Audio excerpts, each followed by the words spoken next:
오늘 마가복음 9장 2절부터 13절 말씀 가지고 그리스도의 길, 영광의 길이라는 제목으로 함께 은혜 나누고자 합니다.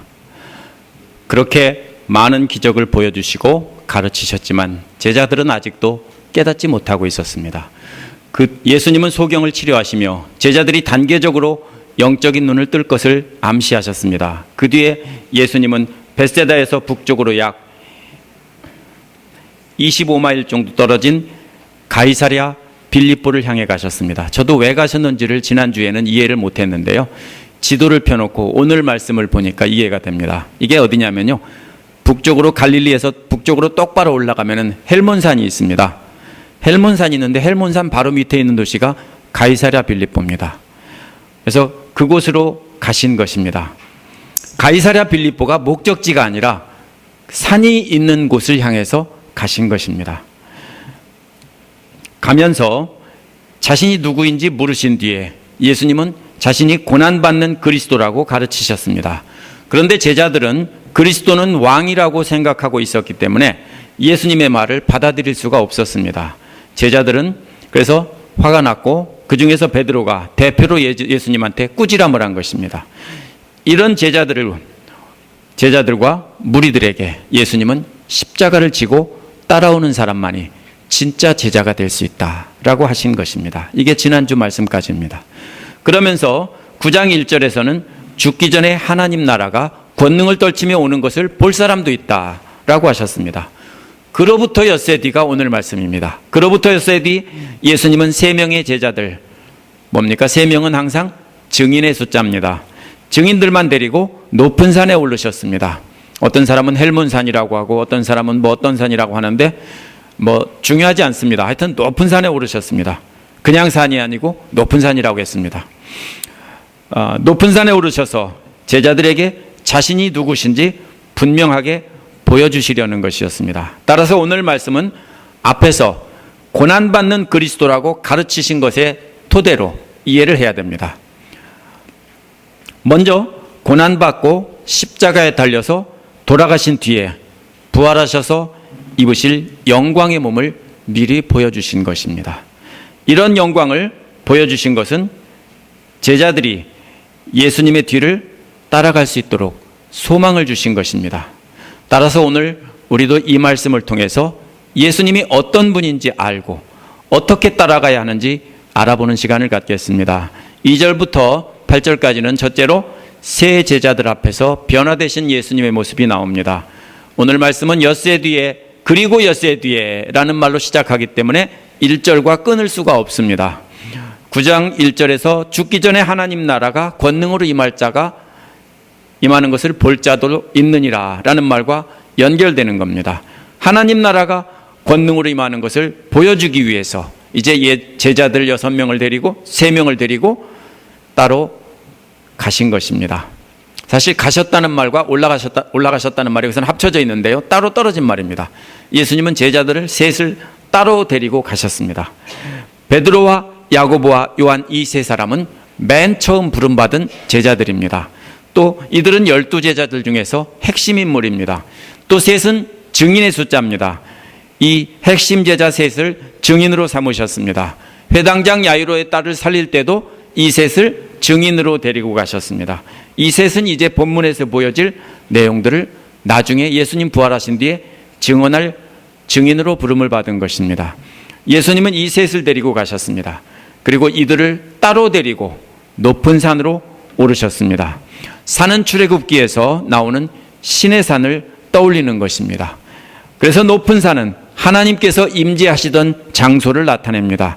이 3사람을 데리고 하나님의 영광이 임재할 장소로 데리고 가는 것입니다. 그리고 이 3사람 앞에서 예수님은 변화되셨습니다. 변화되셨다는 말은 탈바꿈을 했다는 말입니다. 그냥 조금 머리 깎았다 이런 게 아니고요. 저 머리 깎았는데요, 그런 뜻이 아닙니다. 변화됐다는 말은 간단히 성형수술했다 이런 말이 아니라 완전히 모양이 바뀌셨다 이런 말입니다. 마치 번데기가 나비로 되는 것과 같은 그런 변화를 말하는 것입니다. 어떻게 모양이 완전히 변했는지 3절부터 나와 있습니다. 3절에는 예수님의 옷의 모습이 나타나 있습니다.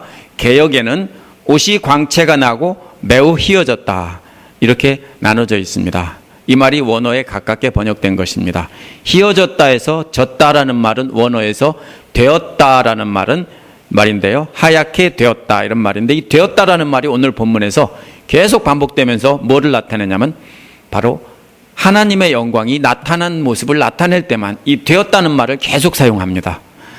그래서 오늘 강조되는 것은 하나님의 영광이 나타났다는 것입니다. 여기에서 하나님의 영광이 어떻게 나타났냐면은 광채가 나타나게 되었다는 말인데요. 광채가 뭐냐면은 번개처럼 밝은 빛을 말합니다. 그런데 그냥 잠깐 반짝이는 것이 아니라 한참 동안 계속 그렇게 빛나고 있는 모습을 말합니다. 또 매우 반짝이는 금속이 밝은 햇빛을 받아서 눈부시게 빛나는 모습 같은 것을 말하는 것입니다. 그래서 눈부셔서 눈을 뜰 수 없을 만큼 밝은 빛이 났다는 것입니다. 그런데 그 색이 또 무슨 색이냐면 흰색이라는 것입니다. 근데 얼만큼 휘었는지 세상에 어떤 전문적인 빨래꾼도 그렇게 희게 할 수 없을 만큼 휘어졌다는 것입니다. 이 모습은 바로 뭘 나타내는 거냐면 하나님의 영광을 나타내는 것입니다. 하나님을 표현할 때 쓰는 말입니다. 예수님은 그래서 하나님의 모습으로 변했다, 이런 소리입니다. 4절에는 엘리야와 모세가 함께 나타나더니라고 했습니다. 이러한 예수님의 모습에 대해서 이제 두 명의 증인이 하늘에서 등장한 것입니다. 이 둘 다 땅에서는 무덤을 찾을 수 없었던 사람들입니다. 이 둘은 하나님과 함께 있던 사람들입니다. 그래서 예수님과 함께 있는 것은 이제 이들이 하나님과 함께 있는 사람들이 예수님과 함께 있는 것은 곧 예수님이 하나님이시다, 이런 말을 나타내는 것입니다. 이 둘은 하나님의 모습으로 나타나신 예수님을 증인으로 이렇게 선 것입니다. 어떤 이는 쉽게 생각해서 모세가 율법서의 대표고 엘리야는 예언서의 대표다, 이렇게 말해서 둘을 합치면은 구약 성경이다, 율법서와 예언서, 이렇게 말하기도 합니다. 그렇다면 구약 성경에서 예수님을 하나님의 아들이라고 증언하고 있다는 뜻입니다. 하지만 문제가 있습니다. 엘리야가 주인공으로 먼저 나오고 모세는 그냥 곁다리로 걸쳐서 나왔습니다. 만약에 구약 성경을 나타낸다면 모세가 먼저 나와야 맞습니다. 또 다른 문제는 엘리야는 예언서를 하나도 기록하지 않았다는 사실입니다. 또 유대교 랍비들은 그래서 뭐라고 하냐면은 모세는 모든 예언자들의 첫 번째 대표고 엘리야는 모든 예언자들의 마지막 대표다. 엘리야가 그 순서적으로 끝이라는 게 아니라 이제 마지막 때 나타날 대표다, 이런 뜻으로 이렇게 보았습니다. 그렇다고 해도 엘리야가 먼저 나온 것을 설명할 수는 없습니다. 모세가 먼저 나와야 합니다. 근데 왜 엘리야가 먼저 나왔느냐? 이 답은 구약 성경에서 찾을 수 있습니다. 엘리야와 모세가 함께 등장하는 부분이 구약의 마지막에 말라기에 나옵니다. 말라기 끝부분인 4장 4절에서 6절에 나오는데요. 먼저 4절에는 모세에게 명한 법을 기억하라는 것입니다. 이것은 뭡니까? 이미 과거에 모세를 통해서 호렙산에서 주어진 받은 법을 기억하라는 것입니다. 그거 생각해봐라, 이것입니다. 그 다음에는 왜 이걸 기억하라고 할까요? 사람들이 하나님 말씀을 잊고 제멋대로 살기 때문입니다. 말라기 하면 우리가 11조 생각만 나죠? 그건 한 부분이고요. 사람들이 하나님을 잃어버리고 제멋대로 살았기 때문입니다. 그래서 뭘 생각하라고요? 모세를 통해서 받은 그 말씀을 기억해보라는 겁니다. 그 다음에 5절에는 뭐라고 합니까? 보라, 크고 두려운 날이 이르기 전에 내가 선지자 엘리야를 너희에게 보내리니 했습니다. 모세는 과거에 하나님의 법을 전달하는 역할을 했습니다. 그 역할은 이미 끝났습니다. 그러나 엘리야의 역할은 아직 끝나지 않았다는 것입니다. 크고 두려운 날이 이르기 전에 엘리야를 보낸다고 했기 때문입니다. 따라서 오늘 본문에 엘리야가 주된 증인으로 나타난 것은 엘리야가 앞으로 오실 주님을 알리는 사람으로 등장한다는 것입니다. 그래서 엘리야가 여기서 주인공으로 등장한 것입니다. 이 두 사람은 모두 하나님의 모습을 직접 보았던 사람들입니다. 그래서 이들이 바로 예수님의, 바로 하나님의 아들이라고 증언할 수 있는 자격이 있는 사람들입니다. 증인이란 현장을 목격한 사람이 증인입니다. 저를 한 번도 보지 않은 사람이 어디에서 저를 봤다라고 증언할 자격이 없지요. 사진에서 봤다고 이렇게 생겼다고 페이스북에서 봤다고 그럴 수 없습니다. 그런 사람은 증인의 자격이 없습니다. 그렇죠? 실제로 만났던 사람만이 증인의 자격이 있습니다. 따라서 여기서도 예수님이 하나님의 아들 하나님 맞다라고 증언할 수 있는 사람은 하나님을 직접 만나본 사람밖에 없습니다. 그래서 여기에서 두 사람이 등장한 것입니다. 무슨 소리입니까? 이 예수님이 하나님의 아들이고 곧 하나님이신 것이 맞다라는 겁니다. 하나님과 동일하신 분이다, 이런 뜻입니다. 무슨 얘기를 했는지는 나와 있지 않습니다. 저는 이 두 사람이 예수님에 대해 증언했을 것이고 앞으로 십자가를 달리시고 고난을 받으시고 부활하실 것이 어떻게 될 것인지, 그것을 서로 어떻게 할 것인지 서로 대화를 하셨을 겁니다. 그렇다고 그들이 가르쳐줬다는 뜻으로 해석할 수는 없습니다. 예수님이 먼저 하시고 예수님이 하나님이시기 때문에 그들과 함께 이렇게 대화하신 겁니다. 엘리야와 모세는 뭡니까? 하나님과 친구처럼 성경에서 묘사되는 사람들입니다.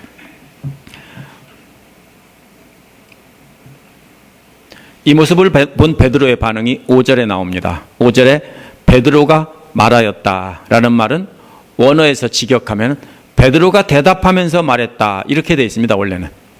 근데 대답하면서라는 말이 물어보지도 않았는데 나왔기 때문에 그냥 빼버렸는데요. 질문하지도 않았는데 이렇게 말한 것은 목격한 것에 대해서 응답했다라는 말입니다.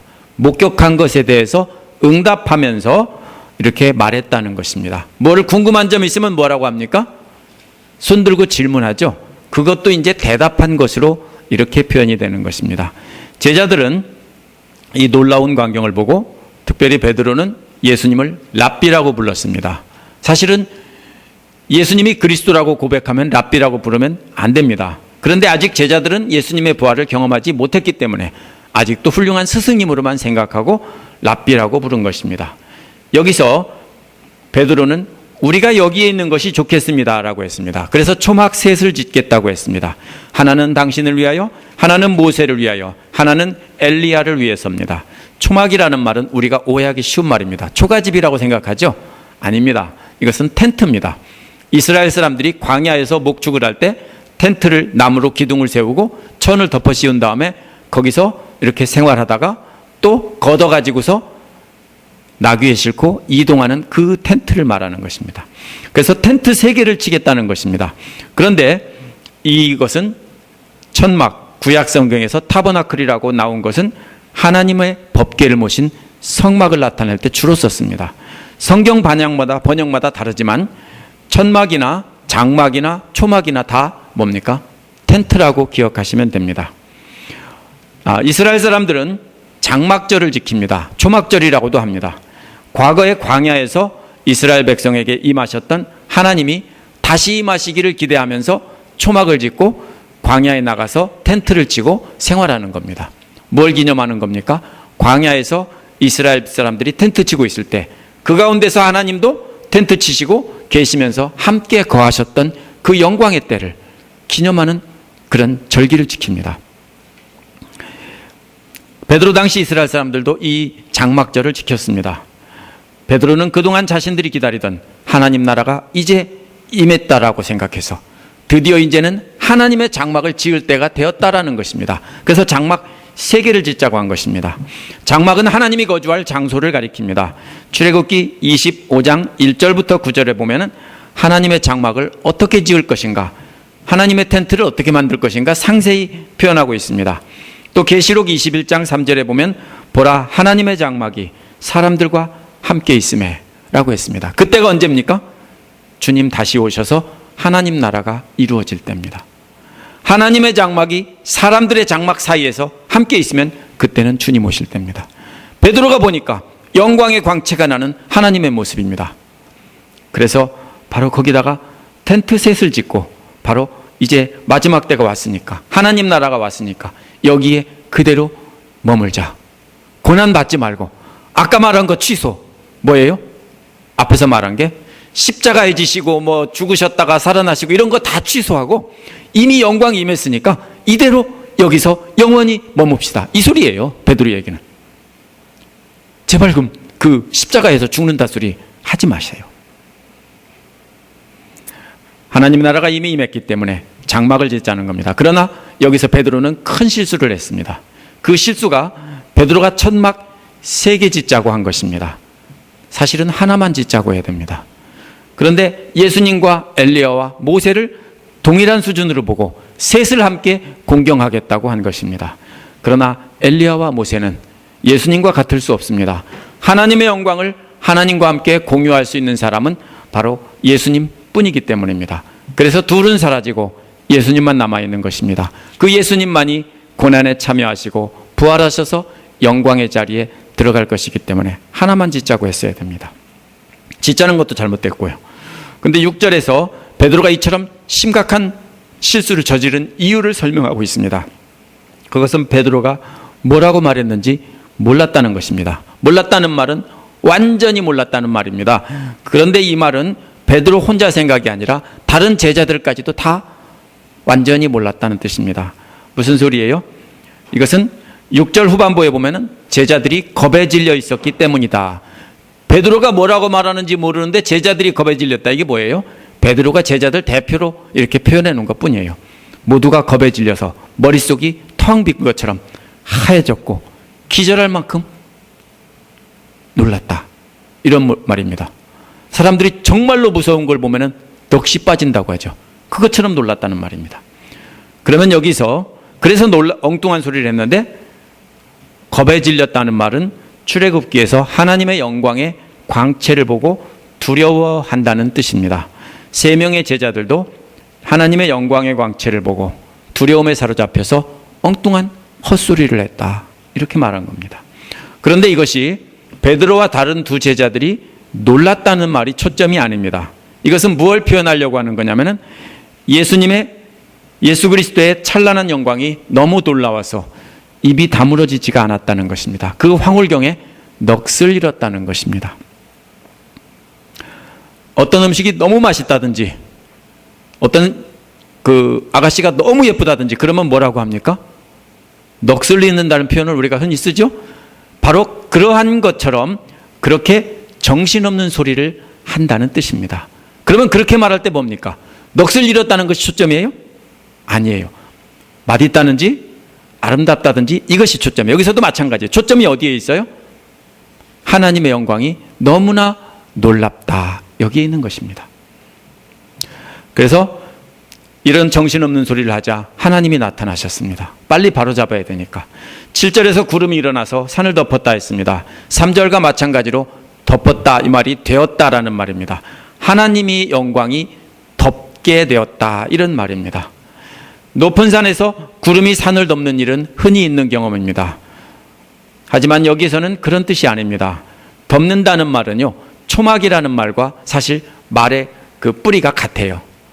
초막이 뭐냐면은 기둥을 세우고 덮는 거거든요. 천으로.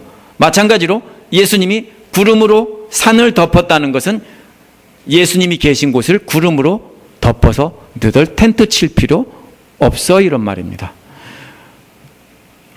하나님이 구름으로 덮으셨기 때문입니다. 출애굽기 40장 35절에 나온 것과 같은 내용입니다.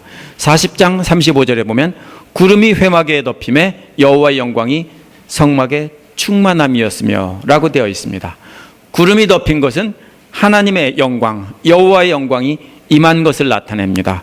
구름이 덮이게 된 것은 하나님의 영광 가운데 임했다라는 것을 눈으로 볼 수 있게 해주는 사인입니다. 이어서 음성이 들리게 되었습니다. 역시 3절에서 나온 것처럼 되었다라는 말이 나옵니다.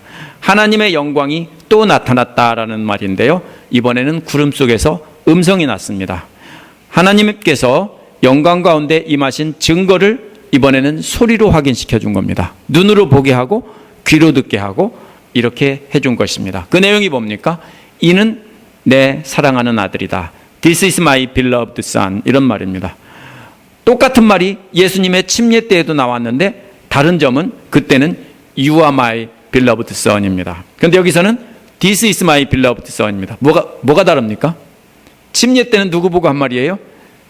예수님 보고 한 말이에요. 이번에는 누구 보고 한 말입니까? 하나님이 제자들에게 한 말입니다. 제자들에게 직접 하나님이 말씀하셨다는 뜻입니다. 사랑하는 아들이라는 말은 단 하나밖에 없는 귀한 아들, 딸, 외동아들, 외들딸, 외동딸 이런 때 쓰이는 말입니다. 창세기 22장 12절에 아브라함이 외아들 이삭을 바치는 장면, 그런 장면이 나옵니다. 아주 귀한 자녀를 가리킬 때 쓰는 말입니다. 하나님과 예수님과의 관계는 바로 이런 관계다라는 것입니다. 아주 귀히 여기는 친밀한 관계에 있는 아들이라는 뜻입니다. 하나님이 왜 이렇게 보여주시고 들려주시며 말씀하셨을까요? 그 다음에 나옵니다. 그 이유는 너희는 그의 말을 들으라 라는 말씀을 하기 위해서입니다. 우리가 이 변화산에서 변화된 모습은 이 영광에 있지 않습니다. 어디에 있습니까? 그의 말을 들어라. 이 말씀을 하시기 위해서 보여주신 겁니다. 따라서 이것을 보고 우리가 장차 받을 영광이 이렇게 아름답다라고 하면은 우리가 본문에서 요점을 놓치는 겁니다. 뭡니까? 제자들이 지금 어떻게 했습니까? 아무런 대가도 치르지 않고 바로 하나님 나라의 영광만 누리고 싶어 했습니다. 유대인들도 다 그렇게 생각하고 있었어요. 엘리야가 오면 회복될 것이다. 여기다만 초점을 맞췄어요. 그러나 그러면 안 된다는 것입니다. 지금은 예수님의 말씀을 들어야 된다는 것입니다. 무슨 말을 들으라고 했습니까? 앞에서 제자들의 대표로 베드로가 예수님이 그리스도라고 고백했지만 예수님이 고난받고 죽임당하고 사흘 후에 부활하신다고 하자 그러면 안 된다라고 책망한 것입니다. 이런 베드로를 향해서 예수님이 사탄아 물러가라고 했습니다. 그리고 나서 예수님은 자신이 제자들에게 자신이 십자가를 지고 순교자 갈 텐데 너희들도 그 길을 따라오라. 따라오지 않으면 제자가 아니라고 이런 말씀을 하신 겁니다. 그러면 뭘 들으라는 거냐면 바로 이것은 바로 그 말을 들으라는 겁니다. 지금 들어야 될 말씀은 뭡니까? 이 영광을 보여주면서 하신 말씀은 십자가를 지고 예수님을 따라가라. 그 말을 들으라는 것입니다. 8절에 보니까 갑자기 그 영광은 다 사라지고 예수님만 홀로 그들과 함께 계셨습니다. 이제 그 영광의 모습은 사라졌지만 예수님은 눈앞에 있습니다. 예수님은 이제 하나님의 아들이신 것이 분명하고 그러므로 예수님의 말씀은 곧 하나님의 말씀인 것입니다. 그래서 그 말에 순종해야 되는 것입니다. 앞에서 십자가의 길을 가겠다는 예수님을 반대했지만 이제는 그 말을 듣고 따라가야 하는 현실만 남았습니다. 이것이 놀라운 기적을 보여주신 목적입니다. 너희는 그의 말을 들으라. 뭐라고요? 십자가를 지고 내 뒤를 따라오라. 이 말을 들으라는 것입니다. 그래서 예수님이 9절부터 13절에는 세 제자들과 대화하는 모습이 나옵니다. 예수님 일행이 이제 산에서 내려오면서 제자들에게 엄하게 명령하셨습니다. 그 내용은 인자가 죽은 자 가운데서 살아날 때까지 본 것을 아무에게도 말하지 마라 라는 것입니다. 제자들은 고난 없는 영광만 기대했습니다. 그러나 예수님의 고난은 메시아인 예수님의 사명의 결정적인 요소였습니다. 그렇기 때문에 고난은 피할 수가 없는 것이었습니다. 고난과 부활을 통해 영광이 비추어지고 선포될 것이기 때문입니다. 그런데 고난과 부활이 없는 상태에서 이 영광만 누설이 되면은 예수님의 고난의 길에 방해가 되고 제자들도 엉뚱한 짓 하기 쉽기 때문입니다. 그래서 절대로 말하지 말라고 한 것입니다. 이 말씀을 들은 제자들의 반응이 10절에 나옵니다. 먼저 제자들은 이 말씀을 간직했다라고 했습니다. 이는 아무에게도 말하지 말라는 말씀을 마음에 간직했다는 뜻입니다. 간직했다는 말은 마가복음 7장 3절에도 나오는데 바리새파 사람들이 장로들의 전통을 간직했다, 지켰다 이 말이 나오는 것이 바로 간직했다는 것입니다. 전통을 지켰다라는 말은 가지고 있으면서 행동으로 옮겼다는 말입니다. 행동으로 옮길 마음을 굳게 먹고 있는 겁니다. 따라서 세 제자들도 예수님의 가르침을 마음속에 이렇게 간직했다는 뜻입니다. 근데 조건이 하나 달려있는 게 뭐냐면요, 죽은 사람들 가운데서 살아난다는 것이 무슨 뜻이냐고 자기들끼리 수군거리면서 그 말씀을 간직했다라는 것입니다. 그러니까 완전히 믿고 간직한 것이 아닙니다. 제자들은 지금 수군거리고 있습니다.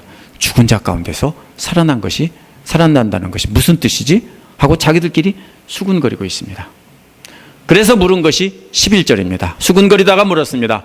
어찌하여 율법학자들은 엘리야가 먼저 와야 한다고 합니까? 말라기 4장 5절에 보면 크고 두려운 날이 이르기 전에 내가 선지자 엘리야를 너희에게 보내리니라고 기록하고 있습니다. 그런데 제자들은 말라기를 근거로 말하고 있지 않습니다. 당시 율법학자들의 기록된 가르침이 예수님 당시 기록된 것이 있었습니다. 우리는 그것을 구약 성경으로 인정하지 않습니다만 캐톨릭에서는 그걸 구약 성경으로 인정하고 사용하거든요.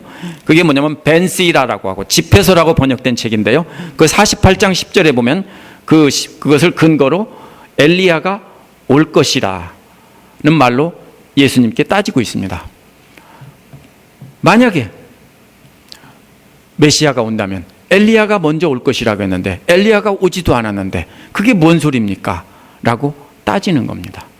그 벤시라 48장 10절에 보면 야곱 지파들을 회복시키기 위하여라는 말이 나옵니다. 야곱 지파를, 야곱은 뭐냐면 이스라엘을 말하는 겁니다. 이스라엘의 지파를 회복시키기 위해서 엘리야가 온다라는 것입니다.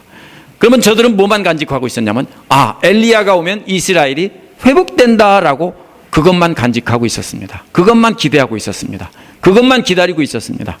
이 질문에 대한 답변이 12절 예수님의 답변입니다. 원문에서 12절에 보면 그러면이라는 말로 시작하는데요. 반대 의견이 시작된다는 말입니다. 조건이 있다는 겁니다. 예수님은 엘리야가 먼저 와서 모든 것이 회복된다는 말은 맞다는 것입니다. 그런데 인자가 와서 많은 고난을 받고 멸시를 당할 것이라고 기록한 것은 어찌된 일이냐? 왜 그 기록은 보면서 인자가 와서 고난을 받고 또 멸시를 당할 것이라는 구절은 왜 귀틀어 맞고 안 읽냐 이 소리입니다.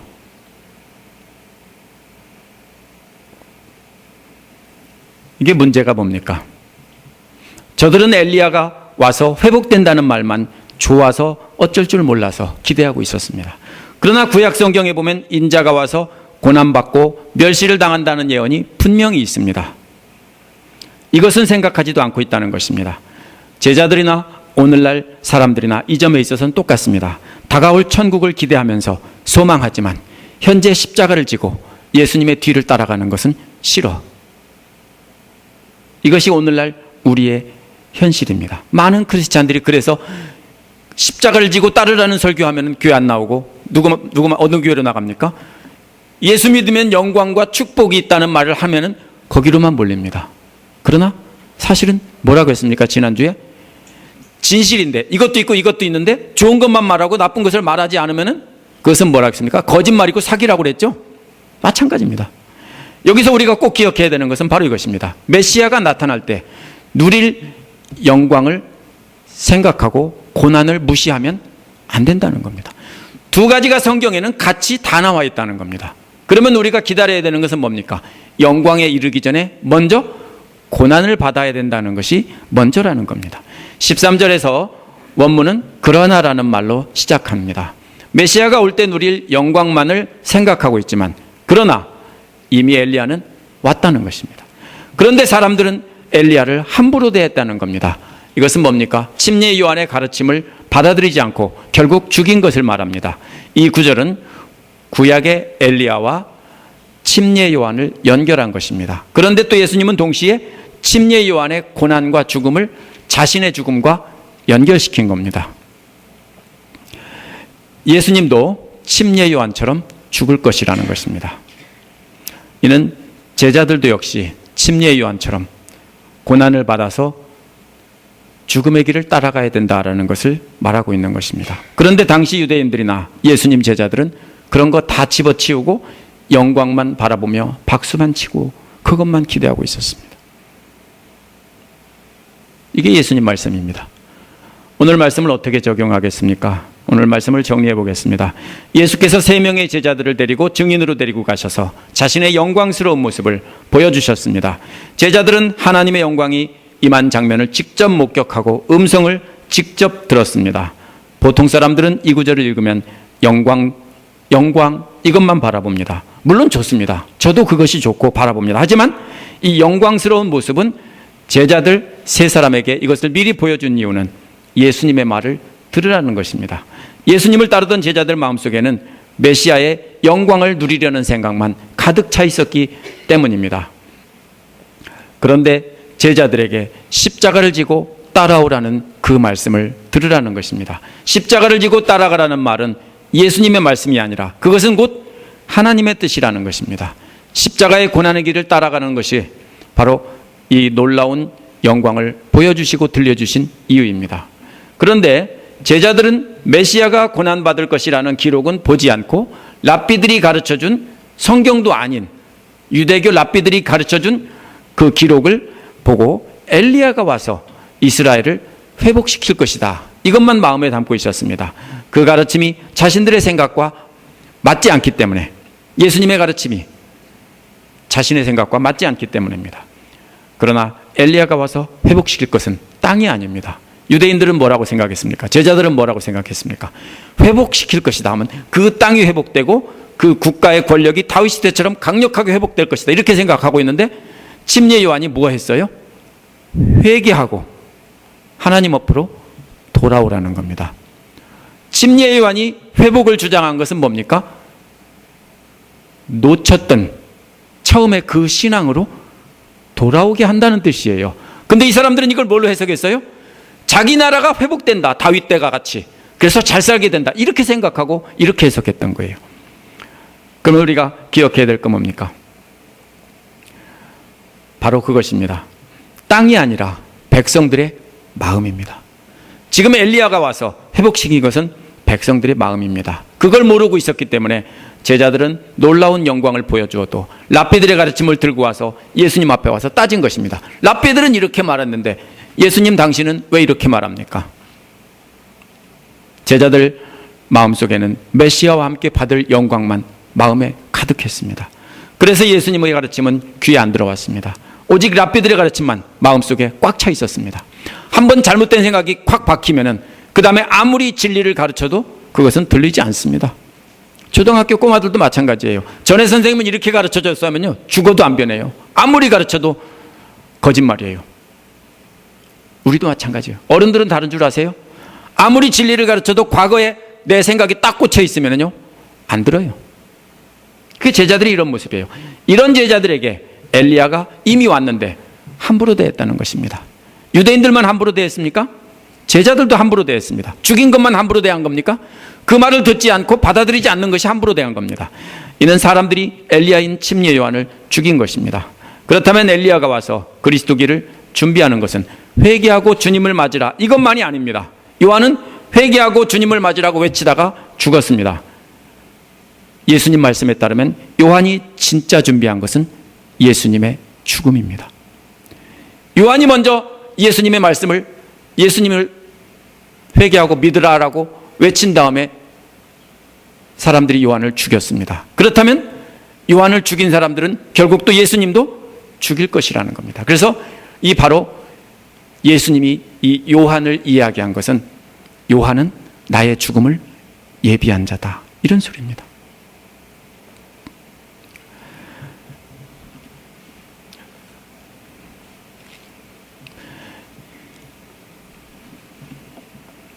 세 명의 남자 제자들이 예수님의 영광스러운 변화를 목격했습니다. 또 세 명의 여자들은 예수님의 영광스러운 빈 무덤과 부활하신 예수님을 만나서 맨 처음 배웠습니다. 무슨 뜻입니까? 이 여자들에게 보여주고 이 남자들에게 보여준 이유가 뭡니까? 가서 전하라는 겁니다. 그러나 지금은 전하지 말라는 거예요. 제자들에게. 이 영광을 체험했다면 증인이 되어야 한다는 것입니다. 영광의 길은, 증거하는 증인의 길은 고난도 함께 받을 것이라는 겁니다. 그런데 제자들은 고난은 빼고, 제자들이나 우리도 말라기 4장의 예언 1절부터 봐야 됩니다. 4장 1절에 뭐라고 되어 있냐면 교만한 자, 악한 일을 하는 자 다 태워버릴 것이다, 이렇게 되어 있어요. 마지막 때 예수 그리스도를 하나님의 아들로 믿지 않고 단지 훌륭한 자선사업가라고 가르치는 사람들은 어떤 사람들이냐면요, 예수님이 하나님이라는 것을 부인하는 겁니다. 이들은 모두 용광로의 불길같이 다 마지막 때 태워버릴 것이라는 겁니다. 거짓말하는 자들이기 때문에. 만약 침례 요한의 말을 듣고 회개했다면 그것은 회복되는 것입니다. 그러나 침례 요한이 와서 회복되라는 말을 안 들었다면 말라기에 따르면 다 태워버릴 것이다. 이것이 하나님 말씀이에요. 들은 사람은 영광을 체험할 거지만 듣지 않은 사람은 다 태워버릴 것이다. 이게 말라기 4장 마지막에 나온 말씀이에요. 그러면 우리가 주목해야 되는 게 뭡니까? 영광만 바라보면 절대로 안 돼요. 예수님은 고난이 먼저 있어야 할 것이다. 이것이 예수님 말씀입니다. 이런 제자들의 상태를 나타내는 재미있는 실험 하나가 있습니다. 과학자들이 4살짜리 아이들을 대상으로 한 실험인데요. 스탠포드 마시멜로우 익스페리먼트라는 것입니다. 이 제자들은 이 실험을 통해서 장차 인생에서 아이들이 성공할 것을, 과학자들은 아이들이 성공할지 실패할지를 예견을 했습니다. 이 연구가 어떤 거냐면요. 한 아이를 방으로 초대합니다. 4살짜리 아이입니다. 책상에다가, 이 아이를 의자에다 앉히고 책상에다가 마시멜로 하나를 놓습니다. 그리고 그 연구원은 아이에게 지금 먹어도 돼 라고 말합니다. 그러나 내가 잠깐 나갔다 올 동안 먹지 않고 기다린다면 내가 마시멜로를 그때는 2개를 줄게, 이렇게 말했습니다. 그러나 만약 그 아이가 연구원이 돌아오기 전에 첫 번째 것을 먹어치운다면 그 아이는 2번째 것을 받지 못할 거다, 이렇게 알려줬습니다. 선택은 간단합니다. 지금 하나 먹을 거냐, 아니면 나중에 2개 먹을 거냐. 연구원들은 15분 동안 그 방을 비웠습니다. 생각대로 방에서 혼자 기어다니는 아이들을 찍어놓고 관찰하는 것은 참 재미있습니다. 어떤 아이들은 그 연구원이 방의 문을 나가고 문 쾅 닫자마자 즉시 첫 번째 마시멜로를 먹어치웁니다. 어떤 아이들은 몇 분 조금 가지고 있다가 안 오니까 먹어치웁니다. 그런데 어떤 아이들은 마시멜로를 받기 위해서 그 연구원이 돌아오기를 기다린다는 것입니다. 그런데 그들이 나가고 있는 동안에 먹고 싶은 유혹을 견딜 수가 없어서 별짓 다 한다는 겁니다. 그걸 가지고 놀이도 하고 막 일어나서 뛰고 별짓을 다 한다는 겁니다. 마시멜로를 즉시 먹은 것을 참은 아이들은 나중에 아이들을 관찰해 보니까 사회에서 잘 적응하고 더 인기를 얻고 더 모험적이고 더 확신에 찬 행동을 하고 더 신뢰할 만한 사람이 된다는 것입니다. 이게 실험입니다.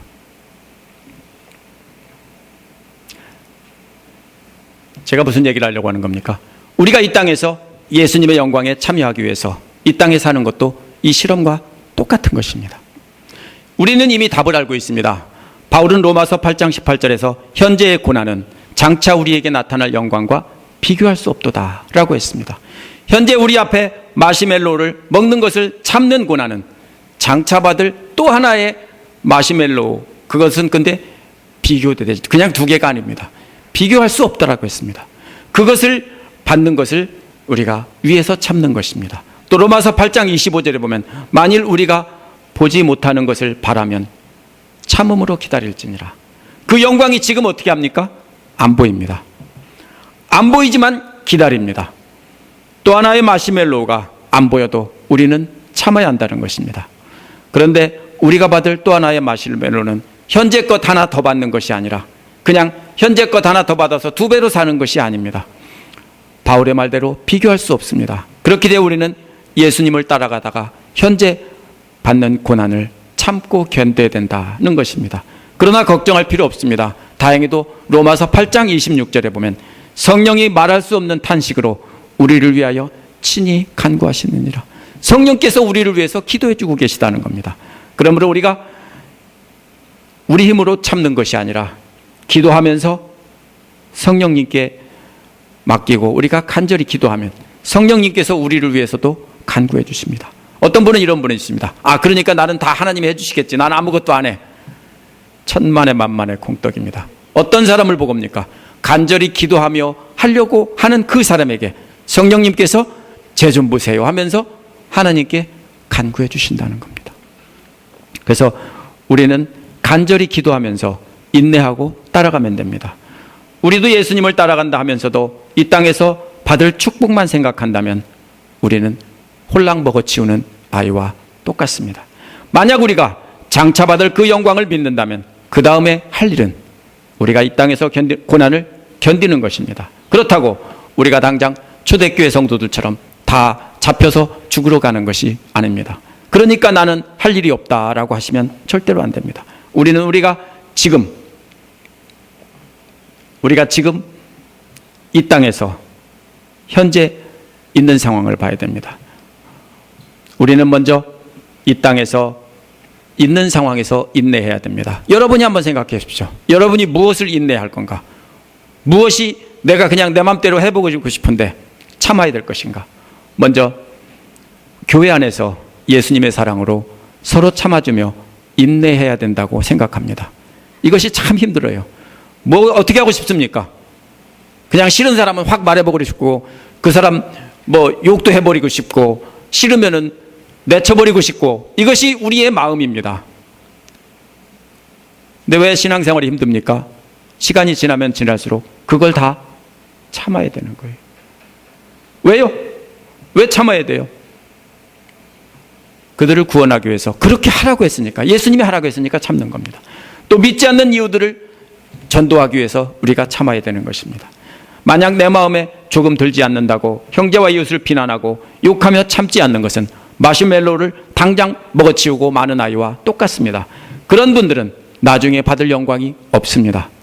지금 인내로 고난을 견뎌야 됩니다. 그러면 장차 우리 주님 다시 오실 때 그 영광에 참여하게 될 것입니다. 그것이 그리스도의 고난의 길을 따라가는 길이고, 그것이 바로 영광의 길입니다. 함께